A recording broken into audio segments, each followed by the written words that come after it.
Hello दोस्तों, कैसे हैं आप सब। उम्मीद करता हूँ ये सब बढ़िया होगा।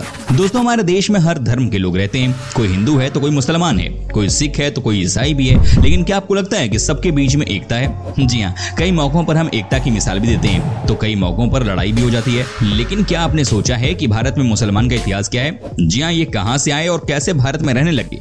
क्योंकि ये तो हिंदुओं का देश है और इसीलिए इसे हिंदुस्तान के नाम से भी जाना जाता है। तो भारतीय मुसलमानों का इतिहास क्या है? कैसे ये हमारे बीच में रहने लगे? क्यों आज हिंदू मुसलमान को लेकर इतनी चर्चा हो रही है? आज हम आपको सारी चीजें बताने वाले हैं, बस आप इस वीडियो को अंत तक जरूर देखिएगा। नंबर 1, ये मुस्लिम शासक लेकर आया था अंग्रेजों को भारत में। भारत के मुसलमान का इतिहास। दोस्तों, अखंड भारत पर अंग्रेजों, पुर्तगालियों और फ्रांसीसियों ने पहले व्यापार के माध्यम से अपनी पैठ जमाई, फिर यहाँ के कुछ क्षेत्रों को सैन्य बल और नीति के माध्यम से अपने पुराधीन करने का अभियान चलाया। अंग्रेजों के आने के पहले भारत के अधिकांश भूभाग पर जाट, क्षत्रियों, राजपूतों, सिखों और दक्षिण के शासकों का राज था। पश्चिम में सिंध, बलूचिस्तान, हिंदू कुश, मुल्तान, पंजाब, पश्तून आदि जगहों पर पूर्णतः इस्लामिक सत्ता कायम हो चुकी थी। दिल्ली, बंगाल, मैसूर जैसे हिंदू बहुल जगहों पर मुस्लिम शासकों का शासन था, जिनकी लड़ाई मराठा, राजपूत, सिख और दक्षिण के राजाओं से जारी थी। वे चाहते थे कि यहाँ पर भी हमारा पूर्ण अधिकार हो, लेकिन ये सपना अधूरा रहा। अंग्रेजों ने मुस्लिमों के साथ मिलकर भारत की सत्ता क्षत्रियों, राजपूतों, सिखों आदि से छीनी थी। लेकिन प्लासी के युद्ध और मैसूर के युद्ध की ज्यादा चर्चा रही और इस युद्ध के माध्यम से यह दर्शाया जाता है कि मुस्लिमों ने अंग्रेजों से टक्कर ली थी। हालांकि इतिहास के अधूरे सच को बताने से विवाद की स्थिति उत्पन्न होती है। एक समय था जबकि राजपूतों, मराठाओं और सिखों ने अंग्रेजों से लोहा लिया और अंग्रेजों का साथ उस समय मुस्लिम शासकों ने दिया। फिर एक समय ऐसा आया कि मुस्लिम शासकों को हटाने के लिए अंग्रेजों ने राजपूतों और सिखों को अपने साथ लिया और इस तरह अंग्रेजों ने दोनों ही पक्ष को अपने लिए कार्य करने पर मजबूर कर दिया। दरअसल अंग्रेजों ने हिंदुओं को भरमाने के लिए यह दुष्प्रचार बड़े पैमाने पर किया कि अगर वे भारत छोड़कर गए तो मुसलमान अतीत की भांति उन पर हुकूमत करना फिर शुरू कर देंगे। उन्होंने मुसलमानों को यह कहकर बहकाया कि हिंदू अतीत के मुसलमानी शासन का बदला तुमसे चुकाएंगे। अंग्रेजों द्वारा लिखे गए इतिहास को लेकर आज भी भारत के लोग आपस में लड़ते झगड़ते हैं, लेकिन सच कोई जानना नहीं चाहता। लेकिन सवाल ये उठता है कि अंग्रेजों को भारत में लेकर कौन आया? ईस्ट इंडिया कंपनी को 1600 ईस्वी में ब्रिटेन का शाही अधिकार पत्र द्वारा व्यापार करने का अधिकार प्राप्त हुआ था। ये लंदन के व्यापारियों की कंपनी थी जिसे पूर्व में व्यापार करने का एक अधिकार प्रदान किया गया था। उत्तर भारत में 1615 से 18 ईस्वी में सम्राट जहांगीर ने ईस्ट इंडिया कंपनी को विशेषाधिकार देकर भारत में व्यापार करने की छूट दे दी। दूसरी ओर ये देखते हुए दक्षिण भारत में 1640 ईस्वी में विजयनगर शासकों के प्रतिनिधि चंद्रगिरी के राजा ने इस कंपनी को चेन्नई के एक भूभाग पर कारखाना लगाने की अनुमति दे दी। कंपनी ने यहाँ पर शीघ्र ही सेंट जॉर्ज किले का निर्माण किया और अपनी व्यापार नीति के साथ ही रणनीति की शुरुआत की। 1661 ईस्वी में ईस्ट इंडिया कंपनी को एक और सफलता मिली। चेन्नई के अलावा उसे बंबई का एक टापू भी मिल गया। हुआ यूं कि ब्रिटेन के राजा चार्ल्स द्वितीय को पुर्तगाली राजकुमारी से विवाह के उपलक्ष्य में दहेज में बंबई का टापू मिल गया। चार्ल्स ने 1668 ईस्वी में इसको केवल 10 पाउंड सालाना किराए पर ईस्ट इंडिया कंपनी को दे दिया। इसके बाद 1669 और 1677 ईस्वी के बीच कंपनी के गवर्नर जेराल्ड एंगियर ने आधुनिक बंबई नगर की नींव डाली। ये क्षेत्र बाद में अंग्रेजों के व्यापार और युद्ध का गढ़ बन गया। अंग्रेजों को भारत में व्यापार करने की अनुमति सबसे पहले जहांगीर ने ही दी थी। इसमें जहांगीर की भी रणनीति थी।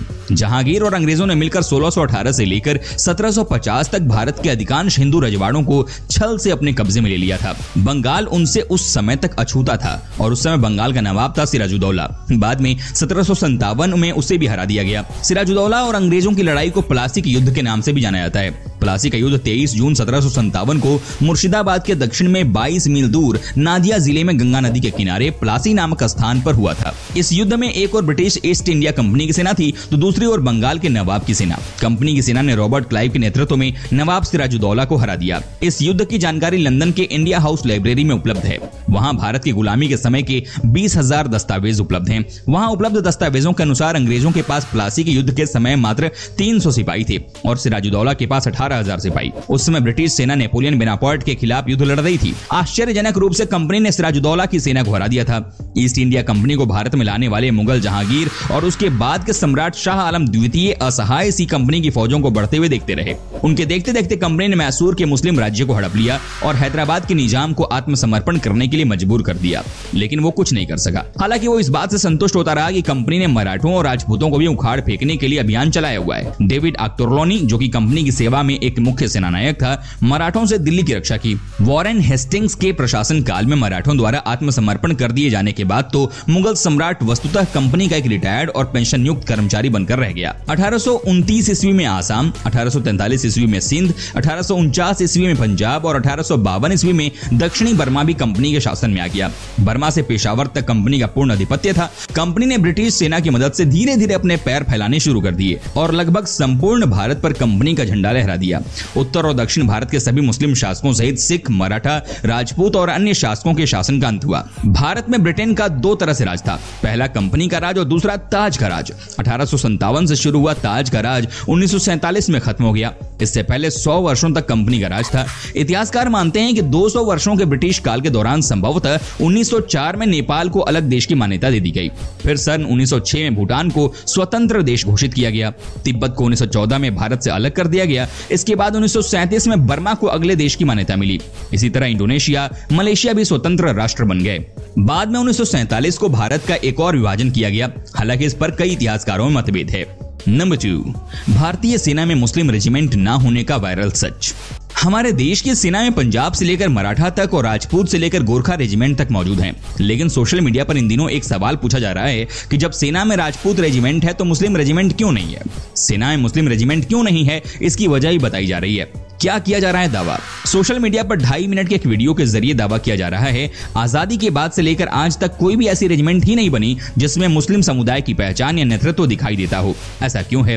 क्या भारतीय मुस्लिम देश के प्रति अपनी जान देने का जज्बा नहीं रखते, या वो भरोसे के लायक ही नहीं है? मुस्लिम रेजिमेंट आज नहीं है, यह अलग बात है, मगर साल 1965 तक होता था। 1965 में जब भारत पाकिस्तान की पहली जंग हुई थी, तब इस रेजिमेंट ने पाकिस्तान के खिलाफ जंग लड़ने से साफ इनकार कर दिया था। लगभग 20,000 मुस्लिम सेना ने पाकिस्तान के सामने अपने हथियार डाल दिए थे। भारत को काफी मुश्किलों का सामना करना पड़ा था, क्योंकि मुस्लिम राइफल और मुस्लिम रेजिमेंट पर यकीन करके इनको भेजा गया था। इस वजह से इनकी पूरी की पूरी रेजिमेंट पर बैन लगा दिया गया और मुस्लिम रेजिमेंट को ही खत्म कर दिया गया।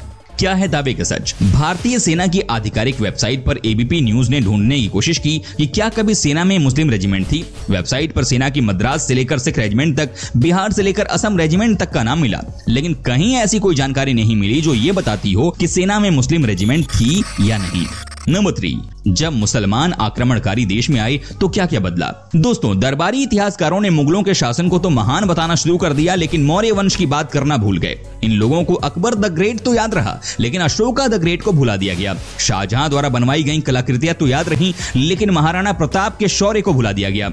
इन लोगों ने इस्लाम को महान धर्म की संज्ञा तो आसानी से दे दी, लेकिन दुनिया के सबसे सहनशील धर्म बौद्ध धर्म को भारत से बाहर जाकर दूसरे देशों में शरण लेनी पड़ी। ये दरबारी इतिहासकार और डिजाइनर पत्रकार अकबर के दीन-ए इलाही नाम के धर्म की शुरुआत की और उसे सबसे धर्मनिरपेक्ष शासक बता दिया गया।